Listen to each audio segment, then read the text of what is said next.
Di sebuah desa kecil yang dikelilingi kabut, hiduplah seorang pria bernama Bayu yang dikenal sebagai tumpuan semua orang.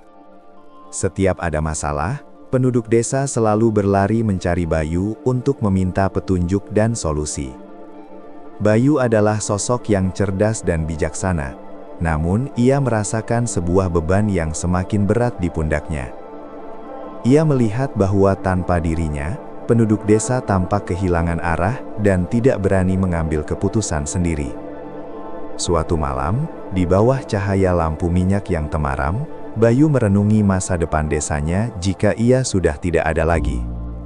Ia menyadari bahwa kepemimpinannya selama ini justru membuat orang-orang menjadi manja dan bergantung pada cahayanya. Keesokan harinya, ketika seorang pemuda bernama Andi datang meminta bantuan untuk memperbaiki atap lumbung, Bayu melakukan hal yang berbeda. Alih-alih langsung memanjat atap, Bayu hanya memberikan sebuah alat dan bertanya, "Menurutmu, dari sudut mana air itu masuk?" Andi tertegun, namun perlahan ia mulai berpikir dan menemukan jawabannya sendiri dengan bimbingan Bayu. Hari-hari berikutnya, Bayu tidak lagi memberikan jawaban langsung, melainkan memberikan pertanyaan yang memancing keberanian.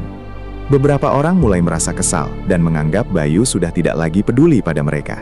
Namun Bayu tetap teguh.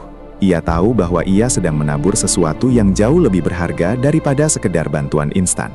Suatu ketika, sebuah badai besar datang menerjang dan menghancurkan satu-satunya jembatan penghubung desa. Semua orang panik. Air sungai meluap dan mengancam ladang yang menjadi sumber kehidupan mereka. Mereka mencari Bayu, tetapi Bayu sengaja hanya berdiri di pojok ruangan, membiarkan orang lain mengambil inisiatif. Tiba-tiba, Andi berteriak memberikan instruksi untuk membentuk barisan manusia demi menyelamatkan logistik.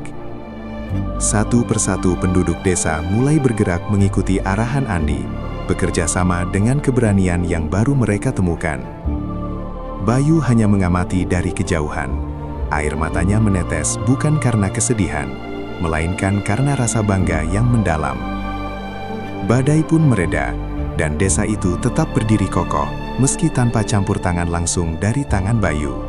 Kini, desa itu telah berubah. Tidak ada lagi satu matahari yang bersinar sendirian, melainkan ribuan lilin yang menyala. Bayu kini bisa berjalan dengan tenang, melihat setiap orang sudah menjadi pemimpin bagi diri mereka sendiri. Ia telah berhasil mengubah ketergantungan menjadi kemandirian, dan ketakutan menjadi sebuah tanggung jawab. Kepemimpinan baginya bukan tentang berapa banyak orang yang berlutut, tapi berapa banyak orang yang mampu berdiri tegak. Karena pada akhirnya, warisan terbaik seorang pemimpin bukanlah monumen, melainkan karakter yang ia tinggalkan di jiwa orang lain. Dunia tidak butuh lebih banyak orang yang ingin menjadi pusat perhatian. Dunia butuh mereka yang bersedia membagikan cahayanya.